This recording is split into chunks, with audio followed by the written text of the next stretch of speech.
Hello everyone, welcome to our YouTube channel 123 physics. आज के इस वीडियो में हम बात करने वाले हैं रे ऑप्टिक्स पार्ट 4, है ना। तो अब तक हमने 3 पार्ट कंप्लीट कर चुके हैं, है ना। तो आज के इस वीडियो में हम रे ऑप्टिक्स में और थोड़ा सा आगे बढ़ेंगे। चलिए बिना देर करे शुरू करते हैं। अगर आपने इस वीडियो से पहले पुराने वाले 3 वीडियोज़ नहीं देखे हैं तो पहले उनको देख लीजिए, फिर ये वाला देख लीजिए, आपको समझ आ जाएगा। चलिए शुरू करते हैं। क्या बोला है हमको? Grazing incidence. कैसा इंसिडेंस? Grazing incidence. अगर एंगल ऑफ इंसिडेंस की वैल्यू 90 डिग्री हो जाए तो उस टाइम पे जो इंसिडेंस होगा उसे हम क्या बोलेंगे? Grazing incidence. कैसा होता है देखिए ग्रेजिंग इंसिडेंट। ये आपका मिरर है, ये आपका नॉर्मल है। अगर रे ऑफ लाइट ऐसे जा रही है इस तरीके से, सही है, तो यहाँ पे जो एंगल ऑफ इंसिडेंस है वो कितने डिग्री है? 90 डिग्री। यानी कि यहाँ पे लाइट मिरर पे नहीं गिर रही है, मिरर के टेंजेंट जा रही है ना, यानी कि उसके पैरेलल टू द मिरर जा रही है। तो वैसे वाले टाइम पे जो इंसिडेंस होता है तो उसे क्या बोलेंगे हम? Grazing incidence. अब फॉर एग्जांपल यहाँ पे देखिए, ये आपका कॉन्वेक्स मिरर है, रे ऑफ लाइट ऐसे जा रही है इस तरीके से, ये मिरर से टकरा नहीं रही है, मिरर के ऊपर से जा रही है जस्ट, है ना। तो यहाँ पे अगर मैं नॉर्मल ड्रॉ कर दूँ तो ये वाला अगेन कितने डिग्री? 90 डिग्री, सही है। तो इस तरीके से जो इंसिडेंस होता है उसे हम क्या बोलते हैं? Grazing incidence. आई होप कि ये वाला आपको क्लियर हुआ होगा। चलिए आगे बढ़ते हैं। इसमें क्या बोला है? Normal incidence. अगर एंगल ऑफ इंसिडेंस की वैल्यू 0 डिग्री हो जाए, कितने डिग्री हो जाए? 0 डिग्री, तो उस टाइम पे जो इंसिडेंस होता है उसे हम क्या बोलेंगे? Normal incidence. कैसा होगा ये भी देखिए, ये वाला आपका प्लेन मिरर, लाइट ऐसे गिर रही है, अगर आप इसमें नॉर्मल ड्रॉ भी करेंगे तो वो नॉर्मल भी ऐसे ही आएगा, सही है। तो यहाँ पे एंगल ऑफ इंसिडेंस की वैल्यू कितने डिग्री है? 0 डिग्री, सही है। जब ये लाइट ऐसे गिरी है तो एंगल ऑफ इंसिडेंस अगर 0 है तो एंगल ऑफ रिफ्लेक्शन भी 0 होगा, यानी कि लाइट वापस भी इसी रास्ते से जाने वाली है, सही है।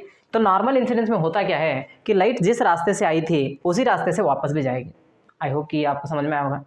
क्लियर? तो चलिए इससे जुड़ा हुआ एक क्वेश्चन देखते हैं। इसमें क्या बोला है हमसे? A ray of light incident on mirror 1।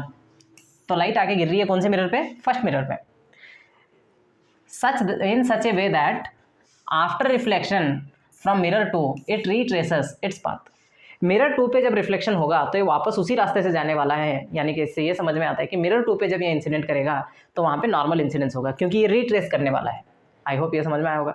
अभी बताया था मैंने, जब नॉर्मल इंसिडेंस होता है तो लाइट वापस उसी रास्ते से जाती है। तो यहाँ पे कौन से मिरर पे ऐसे होने वाला है? मिरर 2 पे, राइट।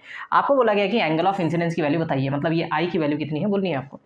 आई होप ये समझ में आया होगा आपको। चलिए शुरू करते हैं। यहाँ से लाइट आके गिर रही है तो ये इंसिडेंट रे है, तो ये रिफ्लेक्ट हुई है ऐसे, तो इसको इस मिरर पे ऐसे गिरना है कि वापस उसी रास्ते से जाना है। तो ये मिरर हॉरिजॉन्टल है तो लाइट बिल्कुल इस पे वर्टिकली गिरेगी ऐसे, नॉर्मल इंसिडेंस होगा इस सरफेस पे, है ना। तो अब यहाँ से देखिए, ये अगर 30 डिग्री है, ये वाला कितने डिग्री है? 90 डिग्री, बराबर। तो ये 30 ये 90 दोनों जोड़ देंगे तो 120, तो अभी कितना कम पड़ रहा है? 60। तो इसका मतलब ये एंगल 60 डिग्री। तो ये एंगल कितने डिग्री? ये 30 डिग्री है। इसके लिए एंगल ऑफ रिफ्लेक्शन है तो इसका मतलब ये भी वैल्यू कितनी हो गई? 30 डिग्री। आई होप कि ये वाला सोल्यूशन आपको समझ में आया होगा। जब भी आप वर्ड सुनेंगे रिट्रेसेस तो इसका मतलब वहाँ पे नॉर्मल इंसिडेंस को आपको देखना है। आई होप ये वाला आपको क्लियर हुआ होगा। अगर इसमें कुछ डाउट है तो आप वीडियो के नीचे कमेंट कर सकते हैं। चलिए आगे बढ़ते हैं। क्या बोला है? Effect of rotation of incident ray. तो हम यहाँ पे इंसिडेंट रे जो गिर रही है उसी को हम कुछ एंगल से घुमाना चाहते हैं, है ना। तो उस टाइम में उसका इफेक्ट रिफ्लेक्टेड रे पे क्या होगा देखिए।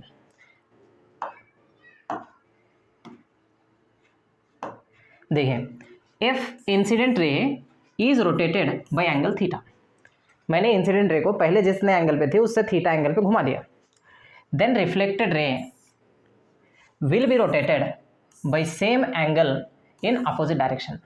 अगर मैंने इंसिडेंट रे को 10 डिग्री से घुमाया तो रिफ्लेक्टेड रे भी 10 डिग्री से घूम जाएगी, लेकिन कैसे डायरेक्शन में?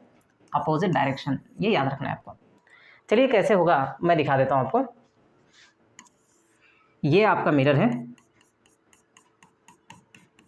राइट। तो इस पर मैं अगर नॉर्मल बना दूं ऐसे, ये वाला नॉर्मल, ये आपकी इंसिडेंट रे है। क्लियर? ये इंसिडेंट रे, मान लीजिए ये 30 डिग्री पे था। कितने डिग्री पे? 30 डिग्री, राइट। अब मैंने इसका रिफ्लेक्शन अगर देखा होता तो वो भी ऐसे ही होता, तो वो भी कितने डिग्री पे होता? 30 डिग्री, बराबर। अगर मैं इस रे को ऐसे डायरेक्शन में 5 डिग्री घुमा देता कितने डिग्री, 5 डिग्री। तो तब ये वाला एंगल इंक्रीज हो जाता ना इन दोनों के बीच में, तो तब ये इंक्रीज हो जाता तो इन दोनों के बीच का एंगल 35 डिग्री हो जाता। तो आप अगर इसको देख लेते तो आपको ऐसे लगता है ये नॉर्मल, तो अब रे ऑफ लाइट कितने एंगल पे है, 35 डिग्री बराबर। जब ये वाला 35 डिग्री बनाएगा तो ये भी तो 35 डिग्री बनाएगा, तो इसका मतलब ये भी ऐसे घूम गया। अब इसका एंगल कितने डिग्री है, 35 डिग्री। अब देखिए जब इस लाइट को मैंने पीछे की तरफ झुकाया है तो ये आगे की तरफ झुक रहा है, कितने डिग्री से, 5 डिग्री। आई होप ये आपको समझ में आया होगा।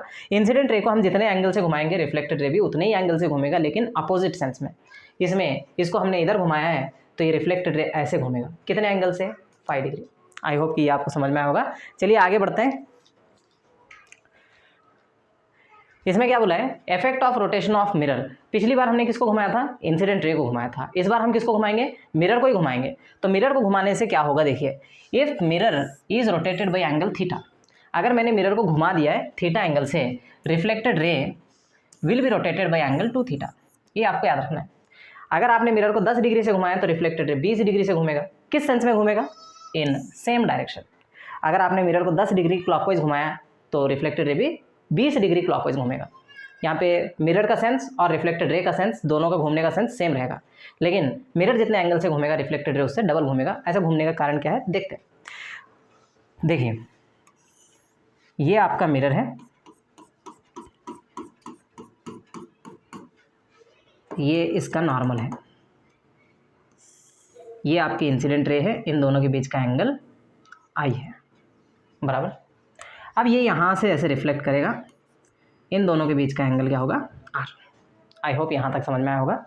अब मैंने इस मिरर को घुमा दिया,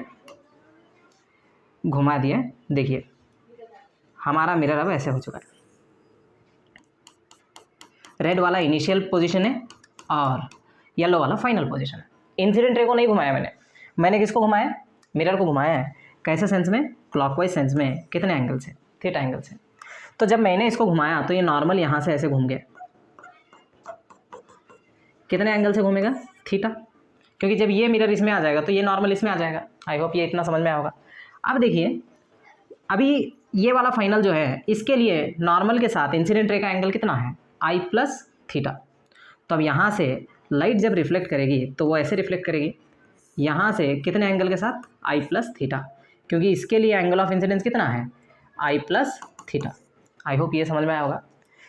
रेड कलर की लाइट के लिए एंगल आई था और येलो कलर वाले मिरर के लिए angle of incidence I plus theta है, सही है।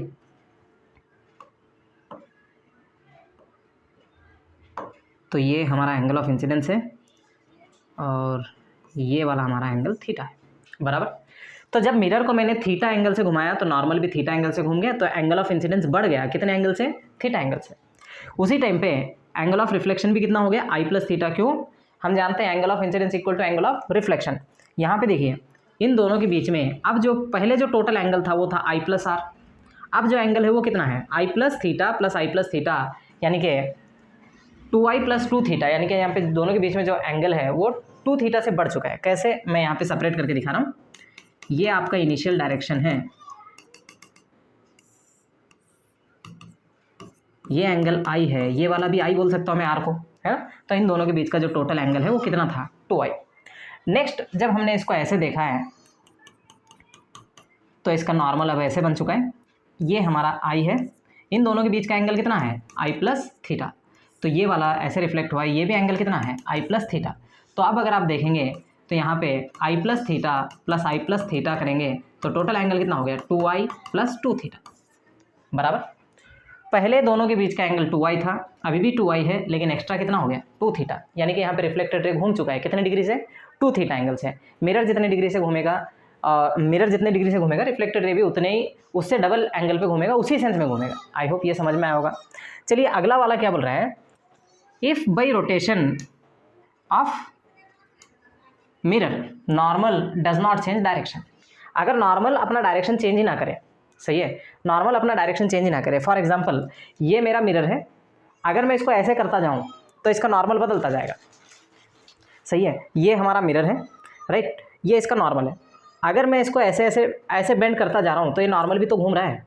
अगर मैं इसको ऐसे घुमाता जाऊँ, ऐसे, सही है, हॉरिजॉन्टल प्लेन में ही मिरर को रख के मैं ऐसे घुमा रहा हूँ तो इसका नॉर्मल नहीं बदल रहा है, तो उस टाइम पे रिफ्लेक्टेड रे भी अपना एंगल चेंज बिल्कुल नहीं करेगा।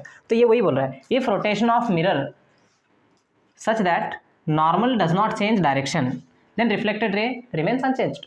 आई होप ये समझ में होगा। अगर नॉर्मल अपनी पोजीशन नहीं बदलता जा रहा है तो उस टाइम पे रिफ्लेक्टेड रे कुछ भी एंगल में चेंजेस नहीं करेगा। आई होप ये समझ में आए होंगे। ये 2 रूल्स आपको याद रखने। इंसिडेंट रे जितने एंगल से घूमेगा रिफ्लेक्टेड रे भी उतने ही एंगल से घूमेगा, लेकिन बिल्कुल अपोजिट घूमेगा। मिरर जितने एंगल से हम घुमाएंगे रिफ्लेक्टेड रे उससे डबल घूमेगा और उसी सेंस में घूमेगा। आई होप कि ये दोनों पॉइंट आपको समझ में आए होंगे। चलिए आगे बढ़ते हैं। यहाँ पे क्या बोला है, find the rotation of reflected ray in the following. मतलब ऐसे हमारे पास 4 क्वेश्चन है, तो इन चारों क्वेश्चन में रिफ्लेक्टेड रे का एंगल हमें बोलना है। यहाँ पे देखिए, ये वाला रिफ्लेक्ट करेगा कितने डिग्री पे, 30 डिग्री बराबर।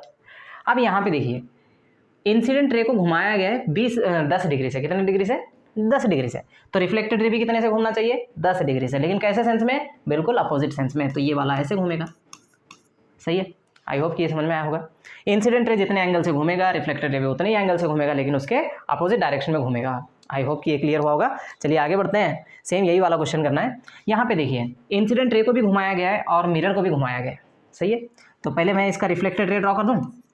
एंगल ऑफ इंसिडेंस कितना है? 30 डिग्री। तो एंगल ऑफ रिफ्लेक्शन भी कितना होगा? 30 डिग्री। अब यहाँ पे कितने रोटेशन हो रहे हैं? 2। एक इंसिडेंट रे का रोटेशन हो रहा है, दूसरा मिरर का रोटेशन हो रहा है। अब ध्यान दीजिए, इंसिडेंट रे कितने डिग्री से घूमा? 2 डिग्री। तो रिफ्लेक्टेड रे भी कितने से घूमेगा? 2 डिग्री। इंसिडेंट रे क्लॉकवाइज घूम रहा है, तो रिफ्लेक्टेड रे उसका अपोजिट घूमना चाहिए, तो वो इस सेंस में घूमेगा। कितने डिग्री? 2 डिग्री। इसका इफेक्ट बराबर। उसके बाद मिरर कितने डिग्री से घूम रहा है? 7 डिग्री। तो हमने क्या बोला, मिरर जितने डिग्री से घूमेगा रिफ्लेक्टेड रे उसका डबल घूमेगा और उसी सेंस में घूमेगा। अगर मिरर आपने ऐसे घुमाया तो रिफ्लेक्टेड रे भी ऐसे ही घूमेगा। कितने डिग्री? इसका डबल, टोटल ये वाला 14 डिग्री। अब बताइए, रिफ्लेक्टेड रे में जो चेंजेस आ रहे हैं वो एक की वजह से कि 2 की वजह से? एक इंसिडेंट रे की वजह से, दूसरा वाला मिरर की वजह से। तो यहाँ पे टोटल जो एंगल से घूमा वो कितने डिग्री है? 16 डिग्री। 14 + 2। आई होप कि ये समझ में आया होगा। चलिए आगे बढ़ते हैं। इस क्वेश्चन में हमसे बोला गया है कि रिफ्लेक्टेड रे कितने एंगल से घूमेगा। सही है, तो पहले रिफ्लेक्टेड रे ड्रॉ कर देते हैं। तो ये वाला एंगल 30 डिग्री। आई होप समझ में आया होगा। अब यहाँ पे हम क्या घुमा रहे हैं? इंसिडेंट रे घुमा रहे हैं कि मिरर घुमा रहे हैं? मिरर घुमा रहे हैं, है ना। तो मिरर को हमने 10 डिग्री क्लॉकवाइज घुमाया है, तो रिफ्लेक्टेड रे भी क्लॉकवाइज ही घूमना चाहिए, क्योंकि मैंने बोला है मिरर जिधर घूमेगा रिफ्लेक्टेड रे भी उधर ही घूमेगा, लेकिन मिरर का जितना एंगल होगा रिफ्लेक्टेड रे का एंगल उसका डबल होगा। तो ये वाला कितने डिग्री? 20 डिग्री। आई होप कि ये समझ में आया होगा। चलिए आगे बढ़ते हैं। इस क्वेश्चन में देखिए, मिरर ऐसे है, उसको ऐसे घुमाया गया है। सही है, इस तरीके से ये मिरर है, इसको ऐसे घुमाया गया है, इसमें नॉर्मल का कोई चेंज नहीं आ रहा है। तो वैसे टाइम तो यहाँ पे जो रिफ्लेक्टेड रे है बिना घूमे ऐसे रहेगा, तो इसका घूमने का एंगल कितना होगा? 0 डिग्री। आई होप कि यहाँ तक आपको सब कुछ समझ में आया होगा। चलिए आगे बढ़ते हैं। हमारा अगला टॉपिक है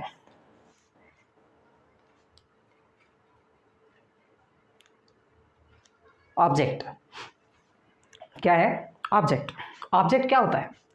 जिस पॉइंट पे इंसिडेंट रेज इंटरसेक्ट करते हो या मीट करते हो उस पॉइंट को हम क्या बोलते हैं? Object. It is the point of intersection of incident raise.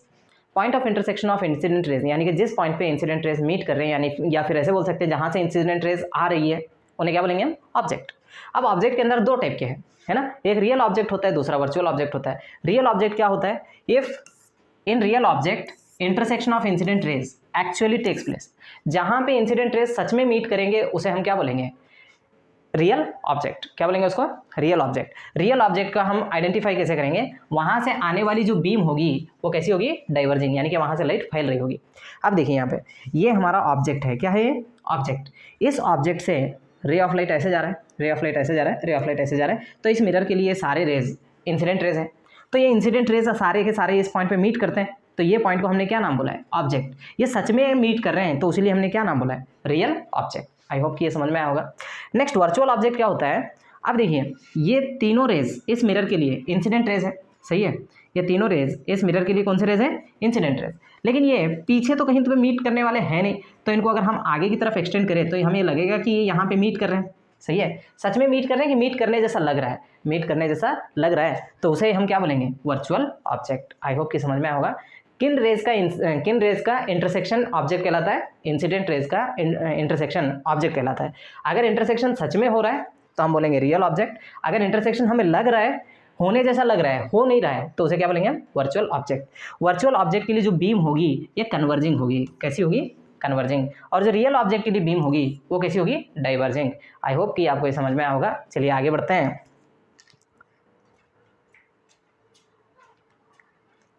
अगला जो टॉपिक है वो है इमेज। क्या चीज़ है? Image, right. इमेज क्या होता है? इमेज रिफ्लेक्शन या रिफ्रैक्शन के बाद बनता है, यानी कि रिफ्लेक्टेड रेज जहाँ पे जाके मीट करेंगे उस पॉइंट को हम क्या बोलेंगे? इमेज। सही है। Point of intersection of reflected और रिफ्रैक्टेड रेज, जिस पॉइंट पे रिफ्लेक्टेड रेज या रिफ्रैक्टेड रेज मीट करेंगे उस पॉइंट को हम क्या बोलते हैं? इमेज। अब इमेज में भी दो टाइप है। अगर वो सच में मीट करेंगे रिफ्लेक्टेड या रिफ्रैक्टेड रेज, सच में अगर मीट कर रहे हैं तो हम उससे बोलेंगे रियल इमेज। अगर वो मीट करने जैसा दिखा रहे हैं और मीट नहीं कर रहे हैं तो उसे हम बोलेंगे वर्चुअल इमेज। सही है। रियल इमेज में क्या होता है? In real image intersection of reflected और refracted rays actually takes place, मतलब हकीकत में वो मीट करेंगे। उसके लिए जो बीम बनेगी वो कैसी होगी? कन्वर्जिंग होगी। कैसी होगी? कन्वर्जिंग। पहले क्या था? कन्वर्जिंग बीम अगर है तो उसे हम वर्चुअल ऑब्जेक्ट बोलते थे। अगर यहाँ पे कन्वर्जिंग बीम बन रही है आफ्टर रिफ्लेक्शन तो उसे हम क्या बोलते हैं? Real image. सही है। रियल इमेज को हम स्क्रीन पे ला सकते हैं, रियल इमेज को हम पेपर लगा के उस पेपर के ऊपर भी दिखा सकते हैं रियल इमेज को। आई होप कि आपको ये समझ में आया होगा। नेक्स्ट, वर्चुअल इमेज क्या होता है? जहाँ पे एक्चुअल में इंटरसेक्शन नहीं होता है लेकिन हमें ऐसा फील आता है कि यहाँ पे इंटरसेक्शन हो रहा है। अब फॉर एग्जांपल मैं जब मिरर के सामने खड़ा होता हूँ तो मेरी इमेज मिरर के अंदर बनती है। अगर वहाँ पे जाके कोई देखेगा तो वहाँ पे सच में कुछ होता है क्या? नहीं होता है। तो वो जो दिखाई दे रहा है उसे हम क्या बोलेंगे? Virtual image. आई होप कि आपको ये समझ में आया होगा। वर्चुअल इमेज के लिए जो रेज होंगी वो डाइवर्जिंग होगी। कैसी होंगी? डाइवर्जिंग। और वर्चुअल इमेज को हम स्क्रीन पे नहीं ला सकते हैं। वर्चुअल इमेज को हम स्क्रीन पे नहीं ला सकते हैं। देखिए ये मिरर है, ये रेज मिरर से वापस आ रही है, यानी कि यहाँ पे रिफ्लेक्शन हुआ है। क्या हुआ है?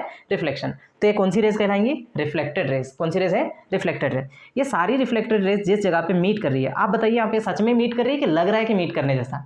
तो ये सच में मीट कर रही है तो हमने इसको क्या बोल दिया? Real image. यहाँ पे देखिए ये वाला मिरर है, ये रेज मिरर से दूर जा रही है, मतलब मिरर से वापस जा रही है। मिरर से जब वापस जाते हैं तो इन्हें क्या बोलेंगे हम? Reflected raise. तो ये रिफ्लेक्टेड रेज आगे जाके मीट करेंगे क्या? नहीं। तो आप अगर इनको पीछे की तरफ खींचेंगे तो ये इस पॉइंट पे हमें लगेगा कि मीट करेंगे। सच में करेंगे क्या वहाँ पे? नहीं, क्योंकि मिरर के पीछे तो लाइट जा नहीं सकती है। तो हम इमेजिन कर रहे हैं कि यहाँ पे सच में मीट करने जैसा लग रहा है हमें। तो ये वाला क्या है? Virtual image. अगर वो एक्चुअल में मीट करेंगे तो रियल, अगर वो मीट करने जैसा दिखा रहे हैं तो ये वर्चुअल। इंसिडेंट रेज का इंटरसेक्शन क्या देगा? ऑब्जेक्ट। और रिफ्लेक्टेड या रिफ्रैक्टेड रेज का इंटरसेक्शन क्या देगा हमें? इमेज। आई होप कि यहाँ तक आपको समझ में आया होगा। ये थी आज की क्लास। क्लियर? इसके अंदर अगर से आपको कुछ डाउट है तो आप बिना हिचकिचाए, कुछ भी डाउट है तो आप मेरे को वीडियो के नीचे कमेंट करके बोल सकते हैं, राइट। आई होप कि आज की जो क्लास में मैंने अभी तक जो पढ़ाया है आपको ये सभी समझ में आया होगा। अगर कुछ डाउट है तो आप कमेंट में पूछ सकते हैं। चलिए आगे बढ़ते हैं। वीडियो के लास्ट तक बने रहने के लिए आप सभी का थैंक यू।